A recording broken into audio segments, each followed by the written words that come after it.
Star Wars, nothing but Star Wars. Welcome to another Tabletop Misfits Star Wars Unlimited Star Wars session, as it were. But Star Wars. Star Wars, nothing but Star Wars. Yeah, nobody's seen that skit in like 30 years. Yeah, but, you know, we've been using it relentlessly, so... I wonder if you guys actually wonder where that Star Wars song came from. Bill Murray's the man. And how to look it up, maybe, or see Bill the Murray's skit. the man. Yeah, just put your comments in here, so you know that you discovered this awesome little skit from Bill Murray back in the SNL, early days of SNL. If not, go look up Bill Murray Star Wars song, Star Wars, right, SNL, and you'll find it, and that's where the little song comes from. That's how you use YouTube. Yes. Search engine. I know, but people don't, believe it or not. People ask questions like they don't have Google. Everyone people ask questions, and I'm like... Let me Google that for you. I'm like, you have a Google machine in your hand. Anyway, enough about that. Star Wars. So we got a lot of card reveals, and if you stay tuned to the very end of this video, we have our own card reveals, which I believe nobody else... Exclusive cards. Yes, nobody else has, right? Nope. They're nobody. exclusive. There are cards, okay? No one else's. And the last time, we had a couple cards that were really good. We didn't know how good they were, but... You know, Vanguard, the Vanguard guys, they're in every green deck. Oh, yeah. They're a solid one, but the... I thought you were talking about the Noble Sacrifice. Oh, yeah. That one turned out to be That's great. a clutch K2SO card we were if kind of like, there ever was one. Like I said, I thought there'd be applications for it, so I mean, it was... But yeah, I thought you were talking about the double, the Bendu and the other one. Oh, no. Those kind of panned out the way we expected. Yeah. If anybody has Bendu in their decks, put it down below and we'll laugh at you. I do. You can laugh at me. I don't laugh I did it for kicks, mind you, but it went on a competitive deck. So yes, we have 2 new cards at the end of the video. Until then, we're going to talk about some other cards that came out recently from other channels. Trickled out about half of this set now, I think. I think more than that. Yeah, I mean, I think most of the set now, I think. I think we're about halfway mark. You think so? Yeah, look. I mean, I got all these here in my little computer, my little iPad, and that's... You guys can't see. You can't see, but you see. Is there a card count yet? You get a bunch of... Ooh, look. Is that all the cards are right? Okay. That's all that I've got saved that I thought I saved. Take a look. I gotta look. We should. But we've got at least half. We got about half, and we got some definite winners and losers here. I wouldn't say there's any losers. We don't know. You can't really say there's losers. We can only predict. Well, I will say Stolen Landspeeder. Now that I finally figured out Stolen Landspeeder, it's a loser. So Stolen Landspeeder, guys. Cute idea. It's a 1 cost, and it's a 3/2 that comes out. But if you play it from your hand, your opponent immediately gets it. Here you go, sir. Yeah, are you gonna put that up? No, I'll put it up. I got the magic of editing. It'll be like right over your face, right here. So over my face. I love it. Thanks. Why don't you put it over your face, buddy? Okay, I'll move it over here. Watch.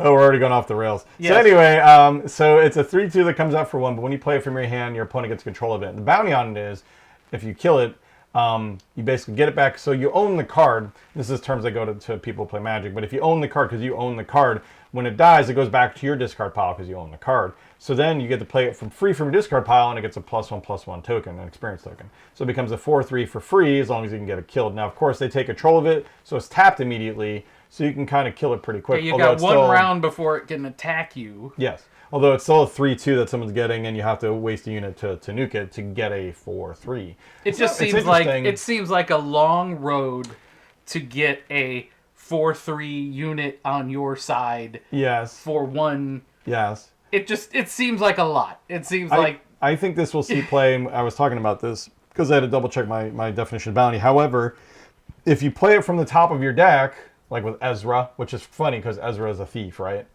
So yeah, if he steals the Stolen Landspeeder. Yeah. So either like play it from the top of your deck with a card like Ezra, or there are cards in the new one that'll take other cards from the top of your deck and put them in the smuggle. And then you could smuggle out. Yeah, you can smuggle out cards without smuggle values if you have the right card. But it won't get but the thing is, when you play it either of those ways, it doesn't get the +1/+1 token. But still playing a 3/2 for 1 would be great. Especially if we get it from Ezra. So I think it'll have it just seems like a long road. That's my thinking. It's like, oh yeah, it's 1, but it does seem like a niche card. I mean, I could see it. I could see it being useful maybe, but it's still hard to say. I don't think this is going to be a knockout card. I'm going to say it could be. It could have. I think it has some niche applications though. It's not going to be a knockout card. I don't think it's going to dominate anything. But no, that's definitely a weird card that I think we've seen. What's the other one? Let's go. Blew my mind a little bit. What I don't like, I tell you, the only complaint I've got, you got Kira as a leader, and it's a dark side card. You know, it's a villain, but her actual card is a hero card, so you can't. She was redeemed. But in the end, if you remember... She wasn't exactly all that evil to begin with. In the end, she was technically a villain because she took control of the syndicate and she was working for Maul. Right? I mean, yeah, that's bad. But she was not good. Literally... Just because she helped Solo for a little while. Just because she had a job she didn't like. Who doesn't have a job you don't like? She's still technically a villain. I mean, come on. Yeah, well. I know you like Cobb Vanth. Let's go over these. Let's go over the big cards that came out. Yeah. So Cobb Vanth was one of my love Cobb Vanth. He'll appear here. Since it's my choice card. It's not going to be up here. Well, whatever. I'll cover my face. I don't know. You can move my finger in the magic of editing. You'll just Photoshop it over this way, like up your nose, like boop, boop, something like that. Cobb Vanth. So Cobb Vanth is a 3-cost. He's in command, so he's a 3-cost 3/2. When he's defeated, you search the top 10 cards of your deck for a unit that costs 2 or less and discard it. And then for this phase, you may play the card from your discard pile for free. So you can already see he's like a mini Vader in this regard. Yeah, when he drops, you throw out a 2 unit. Although he works a little bit different from Vader because Vader will look at the top of your library. In this case, well, I mean, I guess he does work the same way. The interesting thing about it is instead of just pulling the card from your library and playing it, you discard it, and then during that phase, you play it for free. It's interesting because I guess that maybe gives you more application for not having to put out something that's going to get... No, because I don't see, So, basically the thing about Vader is you put the unit out and they could kill it right away, right? Like you put Vader out, you put a unit out, but the unit comes into play tapped. Mm-hmm. Well, so they could... So on... Well... It just lets you decide when to put it out. Right, that's what I'm saying. So you could wait, to... Well, you can't really... you can wait to play the card, so you can wait till the end of the round to play the card. Basically. Here's where so you could do that. Here's where it'll be a good idea. What? You have him in your deck, and somebody hits you with a turbo laser, and destroys turbo laser. everybody. You mean turbo laser? You mean super laser? Super laser, super laser. Right. Clears the field. You got a 2 unit out. Yeah. After the field's been cleared. Yeah. So it's a little bit of a defense for that. Yeah, it's totally defensive. And that's the only place I can see that working that way. Well, it's a very late game. He's not really a late game card. Early on, he's going to be. I think Cobb Vanth is going to be extremely good because he's a very, very good aggro card. Because you're getting a replacement unit, even if it's only 2 or less. You're getting a replacement unit. You could choose when to put the unit out, so that way, obviously, it's going to be a low health unit. So you don't put them out early and just have it get nuked. You're going to put out something that has an application, and you're going to put it out at the end of the round so it doesn't get killed by your opponent immediately. You know what I mean? I think he's a terrific aggro card. Probably. I think one of the best new aggro cards out of the set, honestly. I think he's really straight green, and he goes in, heroes or villains. That's it. And I was going to say that too. He's not a hero or villain, so he goes in any straight green deck. I think he's going to be one of the cards of the set. And he's an official too. I don't know if official helps with anything. But that's some of those green or those villain cards that trigger off officials. Is there one? I forget which. There's one of them that triggers off of Put the name of the card that triggers our officials if it does in the comments, guys. But yeah, I think he's going to be like a staple. I think he will 100% be in every green. And he's a rare, every green so he's deck, be easier to get. Or he'll be in every green deck, at the very least every green aggro deck.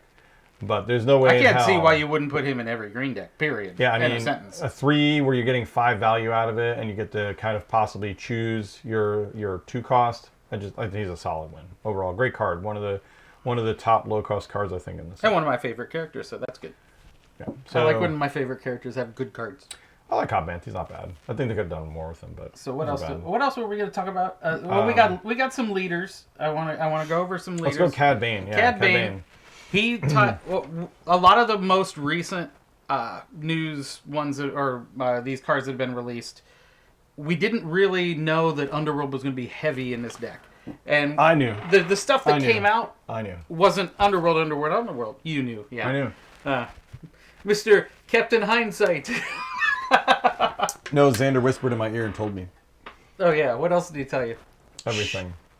I can't say. He totally works with Underworld because he gives you that. You exhaust a leader, you can do damage to a unit. When he says when you play an Underworld card, you may exhaust the leader. If you do, an opponent chooses a unit they control and they deal damage to it. That's the first part of his card. I do like that. However, I think his application will be problematic. Let me finish that first. Okay. I think his application will be problematic. While getting free damage off just playing Underworld is great, even if it's just once a turn, it could work really against you because if they have units like if they're playing the Inquisitor or somebody where they have grit units, that's only helping. I mean, because they choose. Yes, they get to choose, and that's really the problem I have with this card. Anytime you have someone choose, they're always going to choose in their favor. You know what I mean? You try to minimize that. It's like I am your father. Well, not a bad card. Having an opponent choose, they're going to always choose what's best for them, not what's best for you. So you really need to do one effect or another. And in this case, if you really want to take out, like, oh, this guy's one death away, one health away from being dead, they're going to slap it on another unit, obviously. If they have a grit unit, they're going to slap it on a grit unit and be happy about it, you know what I mean? I think Cad Bane, unfortunately, is going to be kind of a dud. I think he's going to definitely be not a lower-end leader, I want to say. I mean, you flip him at 6, and he's a 2/8 with Raid 2. Not bad. He's obviously going to take a ton of hits. The 8 is really, really high. The 8 does make him beefy, but I do like when you play an Underworld card, it's not just a tap ability when he's out, though. Right. You play an Underworld card, you do 2 damage to something. It's a little more saucy. He's swinging for 4/8. But it is only once each round. And he's only doing 2 when he's taking hits. So it's kind of like Thrawn in that regard. But he does hit hard, which I think is kind of bunk for Bane. Bane, I think, Bane was one of the best gunslingers in the galaxy. Like having a 2/8. Yeah.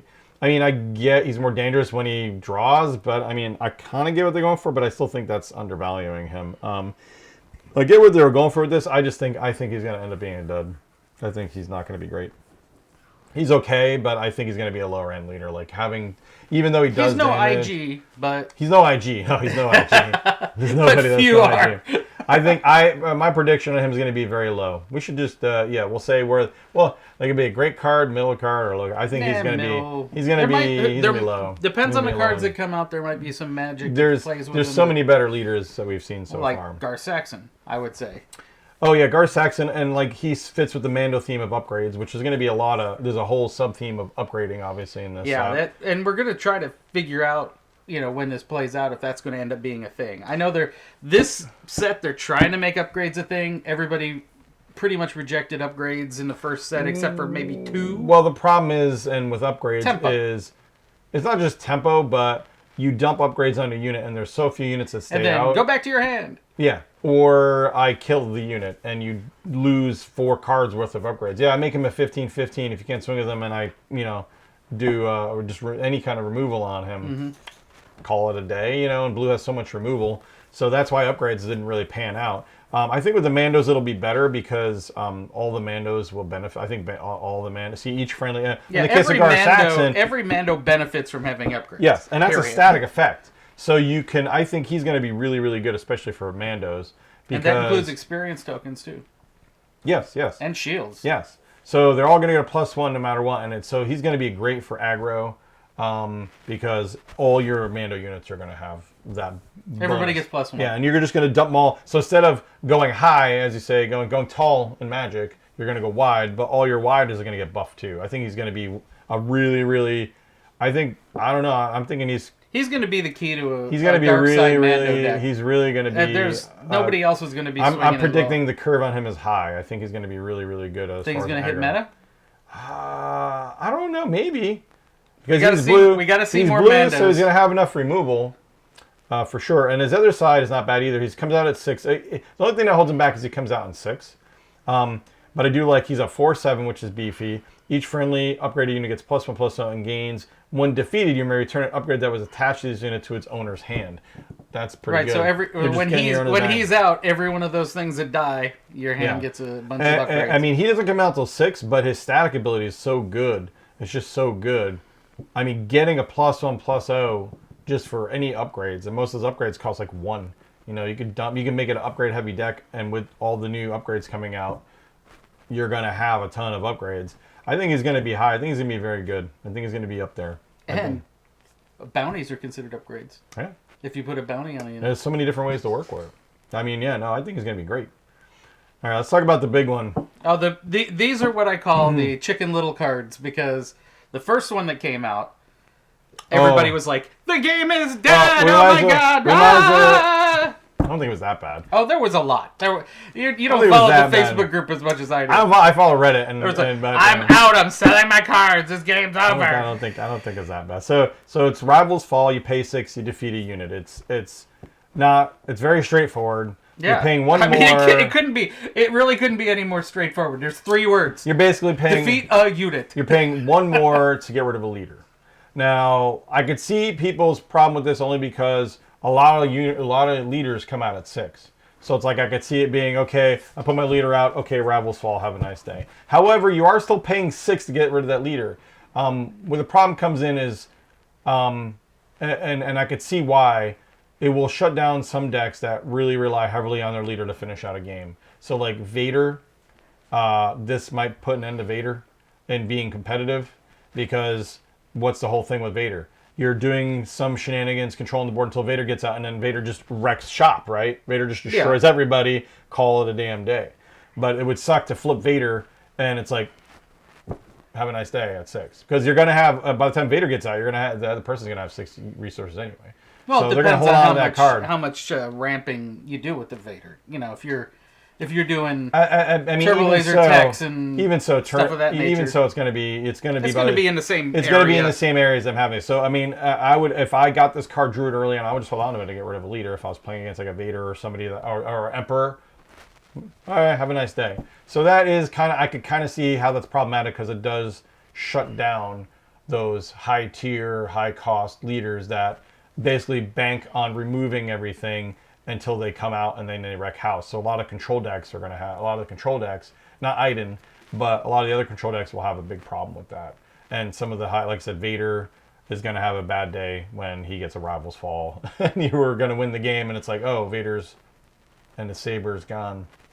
Okay. Yeah, but you've also got, Star Destroyers you can bring out. You got ATSTs you can bring out. I think they're gonna lower the one-trick pony idea. Like, oh, you blast this, you get this out, game over. I think this is gonna put an end to a lot of the high-cost leader decks. I mean, mind you, it's only in blue, so it's gonna be another probably control deck anyway.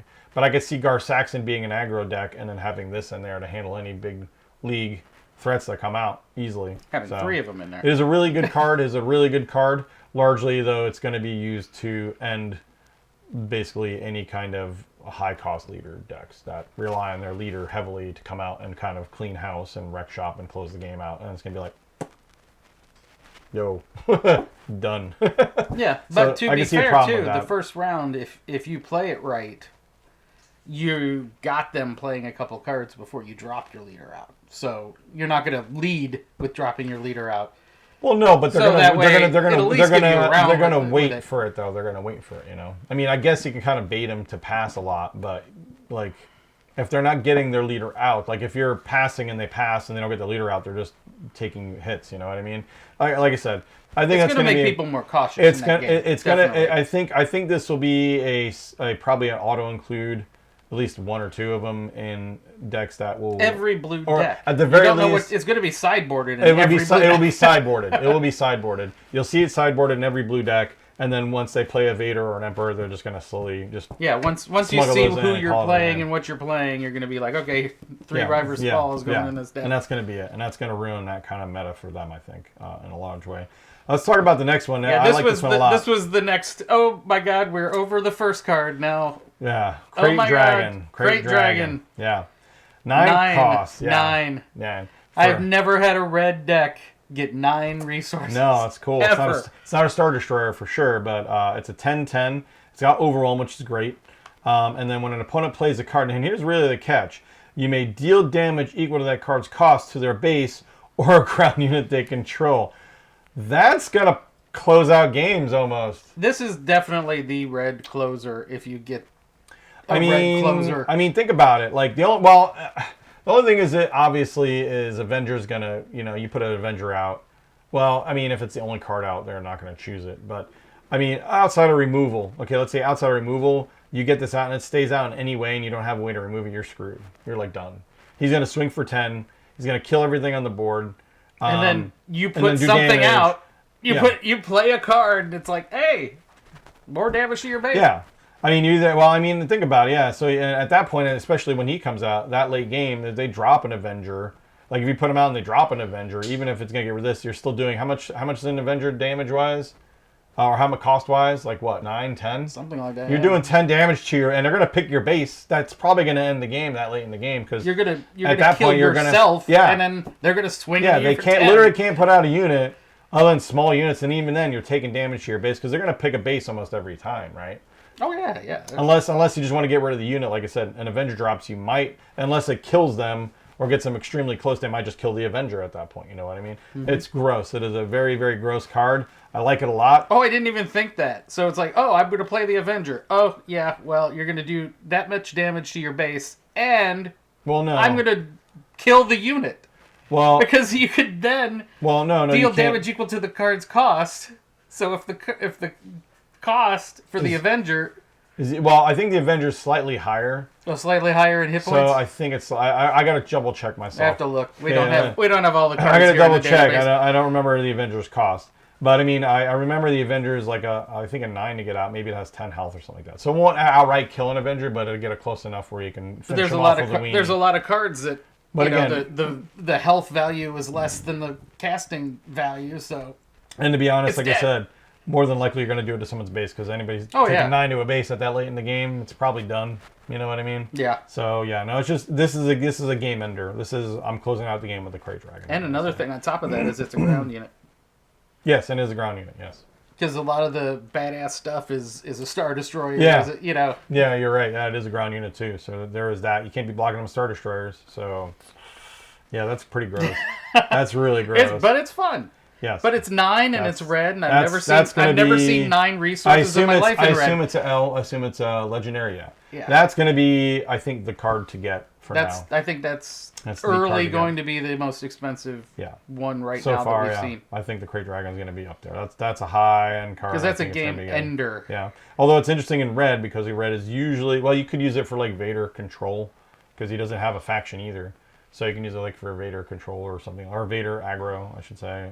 Whichever. We need something with ramp in it. So, you don't even need it. And then we got Maul. Oh, God. Did we talk about Maul? We have not talked about Maul. Oh, we haven't talked about it. So Maul, I like Maul a lot. Maul.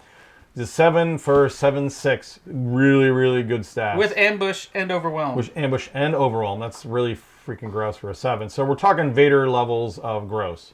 Because he's already swinging for 7 out of the gate, doing damage to your base because he's probably nuking something and overflowing onto something. Mm-hmm. And on top of that, on attack, you may choose another friendly Underworld unit. So it's going to be an Underworld deck. If you do, all combat damage that we dealt to this unit during that attack is dealt to the chosen unit instead. So he gets to live longer. And he gets to throw meat shields in front of him.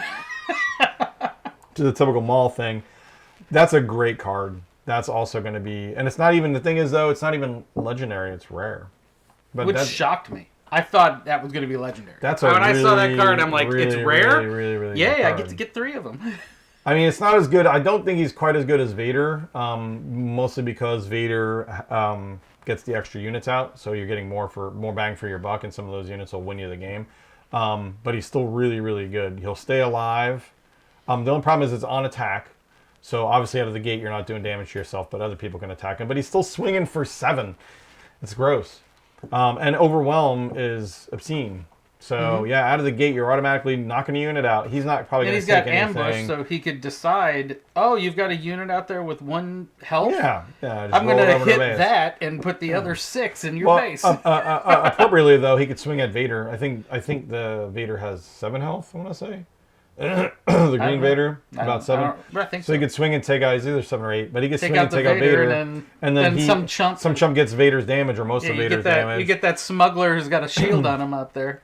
And you have them all, and they don't have a Vader anymore. So just a good card all around. I don't think it's going to be like the best, but it's going to be a solid card. I think he will be a definite go-to card. The only problem with this is that he's competing with Vader. So why not both? Yeah. Why not both? You only got limited here. I'm going to look at Vader right now. Why not both? I'm going to use my phone here. Oh, fine. I will. Well, then I'll talk while you're looking up that crap. I'll talk about I'm something not looking I at like. crap. I'm looking at Vader real quick. I know, but you're looking at... I mean, I like the Dryden Voss as a character. Oh, see, Vader is a 7 drop for 5/7. Or he's got a 5/7 health for. Oh, for so 7 you can drop. completely take him out in one swing. So he could completely take him out and still be alive after. And speaking of, me talking about Dryden, But the only Dryden problem Voss is he could take out Dryden Voss too because he's 7. Yeah. But Well, the thing is, Dryden's shielded. And thing he's is- Underworld. What? Oh, what was Dryden Voss? Yeah. Oh, he's 7. So you put him in there with the Vader deck.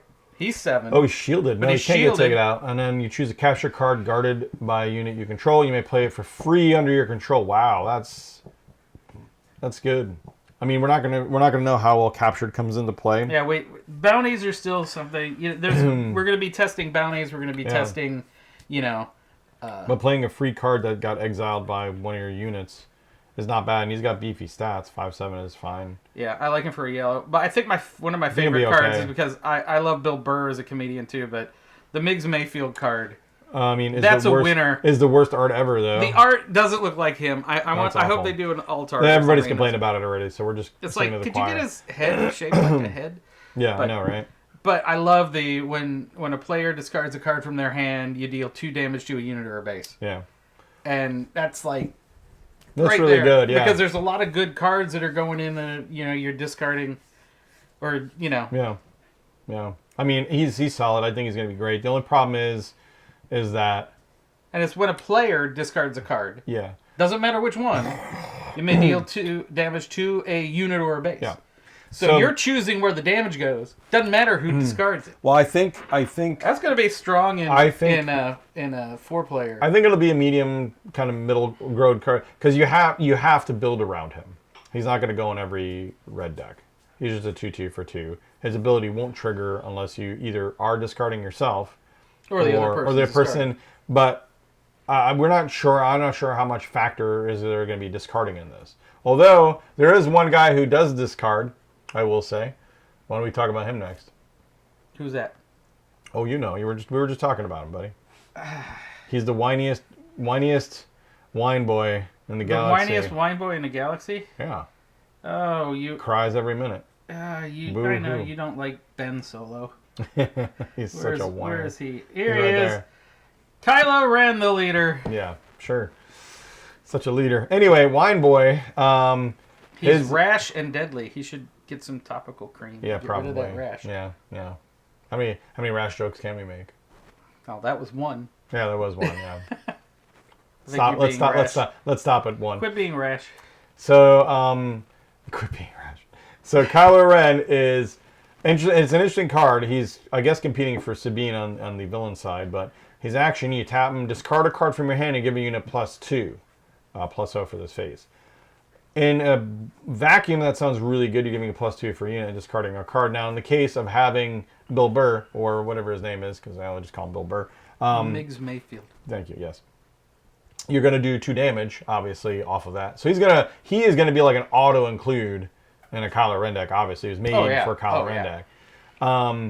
However, the only problem with Kylo Ren is you need card draw because you're going to be dumping through your hand really quickly. I mean, if you're dumping a card every round. So he's kind of counterintuitive to aggro decks because, like, with Sabine, you're putting everything out. Like, you need all of your units out. That's the point of aggro. You're putting out a ton of units and just beating them down. He is kind of like that, except you're having to also half dump your units to do extra damage. And granted, it's a +2, so that's not bad. You're only doing it once, so some of these units will survive longer and maybe do more than 2 damage. So it's kind of tough. You're going to have cards that make use of it, like Miggs, where you're getting an extra 2 damage anywhere. You know what I mean? I don't know if there's any more cards that pay off like that way. I do know, however, Kylo Ren's ship pays off of that, because when you discard it, you can still play it when you discard it. Where is Kylo Ren's ship? Right there. His TIE silencer. So if it's discarded from your hand or deck, you play it from your discard pile by paying its cost. That's a great card. Yeah, so it never really goes away for him. Right. And then when you flip Kylo, he comes out on 4, so he's like Sabine. He has a better stat line. He's a 5/4, which is beefy. But 2 problems. One is the 4. So the 4 puts him in range of being killed by everything, pretty much. I mean, Well, you got, yeah, I mean, you've got open the fire. open fire will take him out. If you're in range of open fire, you're you're kind of you've got a target on your back. And he has a 5/4. However, he has the detriment of also getting a -1, -0 for each card in your hand. Now, while you're discarding stuff, you will still, I guarantee, almost guarantee when he comes out, you're at least going to get -1 at that point. I don't see him getting a 5/4 out of the gate. So not on turn 4 anyway.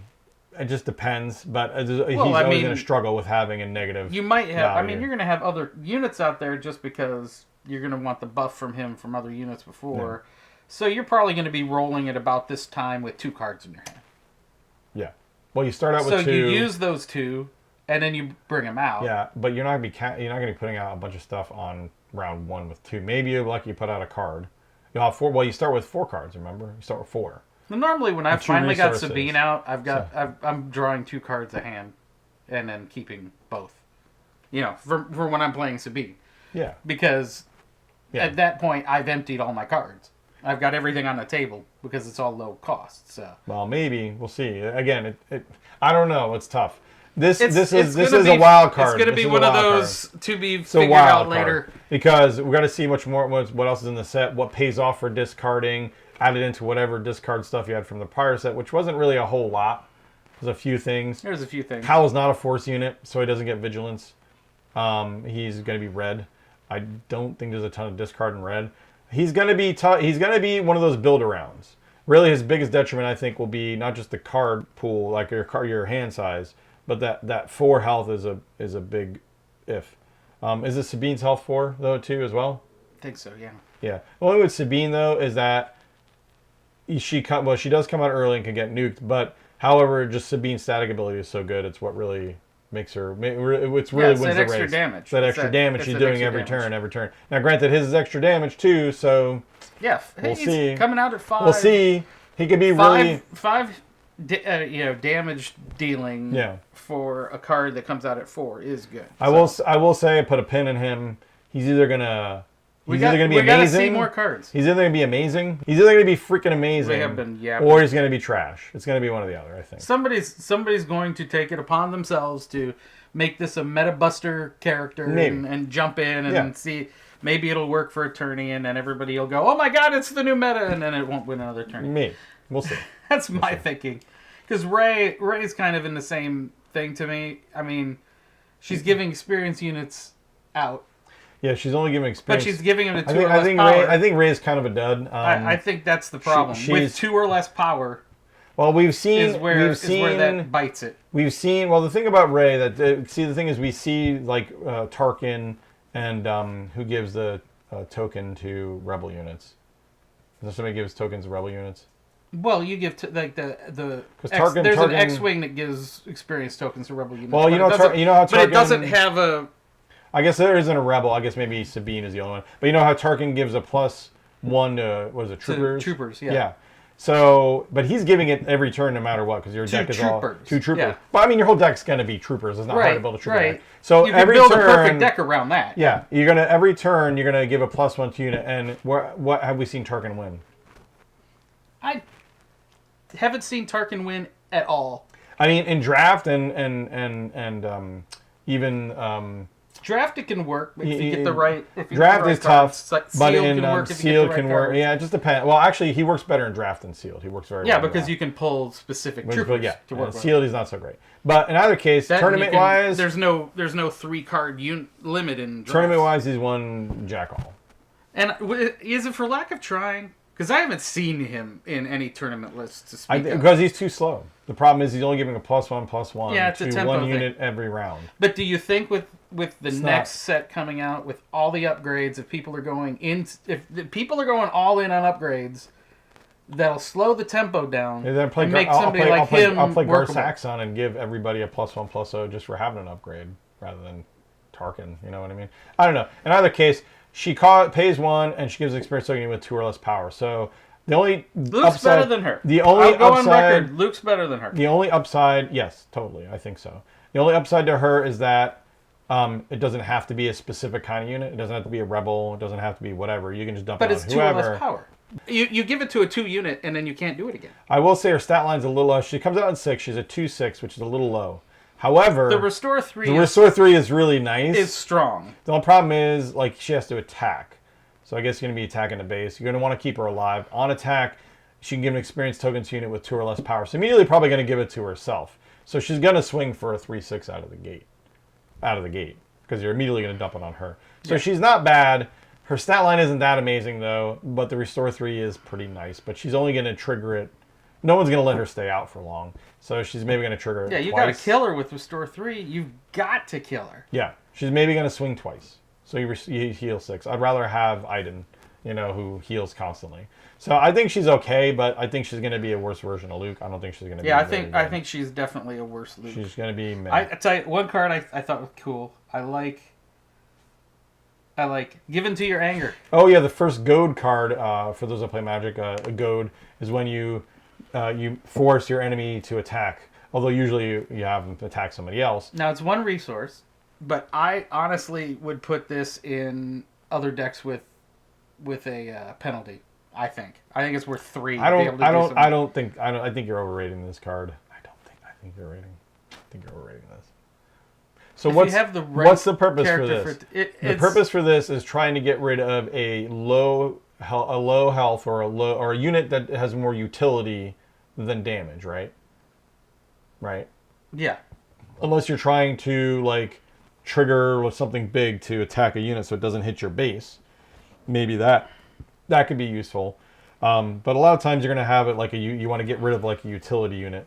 So you'll trigger their utility unit that's maybe like a regional governor or something like that. I'm seeing it also as triggering something and forcing them to not hit your base with something that can do a good amount of damage. It's going to take some damage. Yeah. Going to be tapped, and then you can wipe it out. I could see late game. It's a good way to team up and kind of defend your base. Yeah. I mean, they're still swinging though, so you're not exactly using an but if you do it on something with a good amount of attack power, which doesn't have any kind of protection, it's not like a sentry. What's the word I'm looking for? The Underworld, or the Gamorrean Guards, if you have something that doesn't have that ability, you can force him to attack. Yeah, or you can make the Sentinels attack, just to kind of get rid of them. Yeah. I mean, it's not bad. I think it's going to be middle of the road, maybe. It could have some applications. I'm not sure. It's not going to be great. I don't think it's going to be quite garbage, but I'll have to see on this one. It depends on how. It's when you don't want something attacking your base. I mean, late game, you're going to want something that does something a little bit more, I think. But it might save you. But there's been many games when I've been sitting there and I don't have the defensive units, but I've got 6 units out. And you can walk right by him and kill my base and kill me. Use that. Oh, you got to take one of these units out. Yeah. Oh, you got to take one of these units out. I mean, I think for an aggro deck is good, but the problem is it's also a villain. So that's great. That's the might downside. Be really good in Sabine, but you're maybe putting Kylo Ren or something like that. It just depends. It's okay. I think it's got a lot of. It has potential. Yeah, it definitely has potential. Oh, I love this. I love the Concordant Dawn Interceptors for any hero. 3 Sentinel unit, and the unit gets +2, +0 while defending. So you put him up there, you leave him there. He's a 3/4. He's not bad. You get 1 extra health out of him compared to the other Sentinel 3. Most of them are 3/3, stuff like that. He's not bad, but it's a space unit too. I'm not as big on space Sentinel units. I needed more space. Ground Sentinel. I mean, granted, we only have a couple of Sentinel in space, units. So I mean, more never hurts. I don't think he's going to be okay. I think that's probably. That's probably all the ones that are really, really jumping out at me. Yeah. I mean, the Palpatine's return, that could be rather wacky. Yeah. 6, you get something out of your discard pile. For 6, you get less. If it's a Force unit, it's 8 less. That's some way in. It's to get stuff out of the graveyard. Which ironic, you can't bring Palpatine back with it because it's Palpatine's return. Yet you can't bring Palpatine back. He's not a Force unit for 8. He's not in the graveyard. He's a commander. Yeah, but you have a Palpatine red that you can have in a graveyard. Oh, that's a good point. Yeah, I forgot. You can bring Palpatine back. You can bring Palpatine back. Somehow. Yes. Somehow, yes. Somehow. Yeah. Before we get to the cards here, let's talk about the Finalizer. Another big capital ship reveal. It is an 11 cost for an 11/11. Now, this is finally maybe some bait for, the Galactic Ambition card. where you pay, what is it, 7, you dump a card out, and but you do damage to your, I think, self equal to the difference, whatever. But that's good bait. Getting 11/11 out like on turn 7 is crazy. Most people are waiting for a really, really high cost card to get out for that card because that card was useless otherwise. But it's 11/11 Overwhelm, so it's going to hit. That when played ability is messed up. When played, you choose any number of friendly units. Each of those units capture an enemy non-leader unit in the same arena. That crazy. Is messed up. But to be fair, if you're dropping 11 on me, I deserve to lose at that point. I think it's not great. It's not great in against control decks because control decks are not going. Well, but it's literally like, put this down. I've got Overwhelm. I do 11 damage when I swing at you. And by the way, you lost every unit you've got on the playing field. They're all in our brig. Well, the big thing is putting like a finalizer out and having a capture an Avenger or something would be really painful because it could choose itself. That is definitely a game ender. Also, that is very much a game ender. So you think you've won? Da-da-da. Yeah, But it's 11. It's 11 to get out. I don't know if anybody will ever see it. No, the thing is, this is going to be fodder for Galactic Ambition. Galactic Ambition, as the card is not used at all right now, but it's 7. Play a non-heroic unit from your hand for free, dealing damage equal to its cost. Oof. So at round 7, you can put out take 11 damage to your base. However, you have an 11/11 that steals everybody, that you could potentially steal everybody's units for and end the game like at round 7, in theory. That's a lot of damage. But he won't be able to swing that turn, so you better hope they don't dump a Super Laser Blast. Although Super Laser Blast is more expensive, so you could, in theory, get it out for like Galactic Ambition. Super Laser Blast is over. I thought it was 10. It's more than 10. Yeah. No, but 7. I said for Galactic. If you play Galactic Ambition and get it out when you have 7 resources, I mean, you could end the game in a couple of rounds at that point. We're done with other we're ready for our 2 cards. Now we're to the wonderful world that you've been waiting for. Yes, you guys stood. Our 2 exclusive. Yes. Got your handy dandy sheets. I got mine. So we should do one at the same time. Want to start with this one? No, start with this. That's why I put this one up front. Okay, all right. We're going to use this one. So guys, our first reveal here is a Smuggler Starfighter. Ooh. It is a 3 cost. It is a 2/2 vehicle, which doesn't look great to me out of the gate. However, when played, if you control another Underworld unit, you give an enemy unit -3, -0 for this phase. But hoping to be a -3, but at least... Well, that would be an instant kill for a lot of things. I can see why they only make it negative in the power. Yeah. So then something else has to swing at it and kill it and not take any damage. I mean, you're basically going to swing at another unit and do 2 damage for free, likely that early in the game. And it could also be smuggled too, so it could, basically you could chuck it out, although for 4 cost, but it is something you dump out. It's just a 2/2 though. I think this is a little weak. It's not bad, but I think I think this is at best maybe a medium, like a middle of the road card. The 2/2 -3 that only pays off once. If you're building an Underworld deck, which we're just getting some Underworld cards now, it would fit perfectly in it. It would be a great Underworld card. It is an Underworld card. And you can hold it up. I've got the graphic up by now. I like holding it up. I like visual aids. Yeah, see? So, speaking of another ship that I played with in X-Wing. Yes. So the only thing I still say is it gives any enemy unit -3, -0, so that you can pick a ground unit instead of a space unit. I think it's okay. It's not bad. It's not lighting my world on fire. It could make a leader. It's okay. You can do a leader too.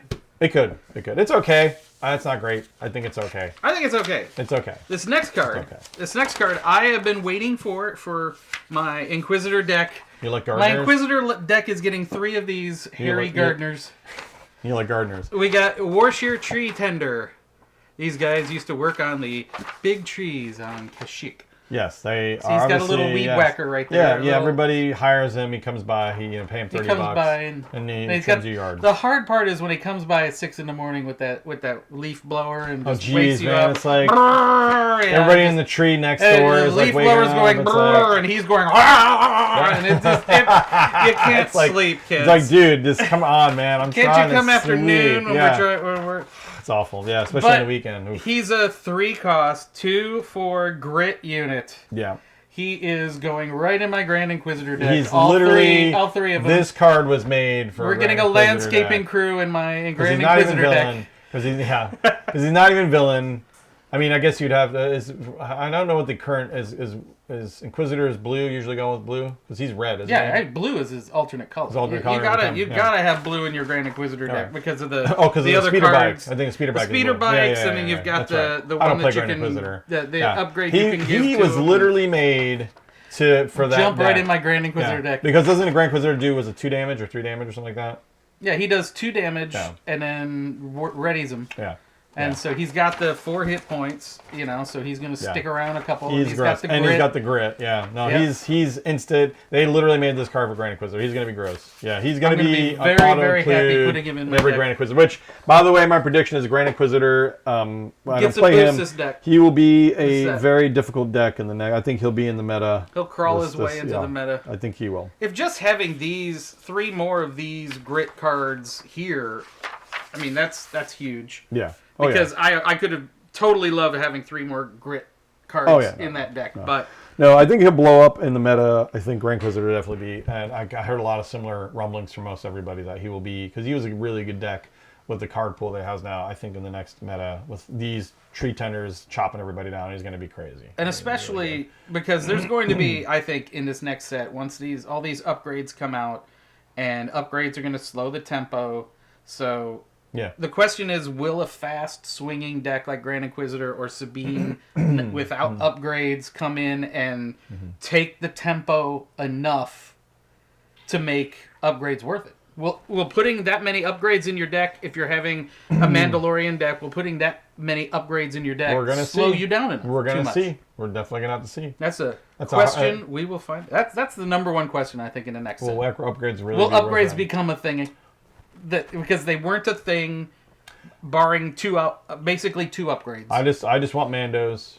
I know I want Mandos. I want a Mando deck. Obviously, a lot of people. I want an Underworld deck. Yeah, I'm excited for it, and we'll talk about it another time. But I definitely want a Mandalorian Din Djarin deck. I was disappointed with the Boba Fett leader, but we'll talk about that another time because that's a whole other thing. I've been playing the Mando and on the Force table. Oh yeah. I've been playing. They got the Mando set in because they got the whole list of the Mando, the 2-player starter. Right. I've been playing. What's his name? Gideon. Gideon. I like Gideon's deck. I'm a fan of that deck. I will have to check it out. Yeah, they just spoiled that. Good luck getting cards, everybody. They've already gone. Everybody. Or seen, I would say right now, everybody who's selling them online for more than $120 can please get hit by a bus. Yeah, it's gross. It's ridiculous that capitalism. They're already jacking the price on the next set when they haven't even taken full orders for the next set. So guys, good luck with all your games. Good luck trying to find any stock out there. Hopefully they'll restock soon. Of course, as always, it's only soon. A month and a couple weeks away from release date. God, I'm getting excited. Okay, until then, guys, of course, keep playing, and keep breathing. As always, game on.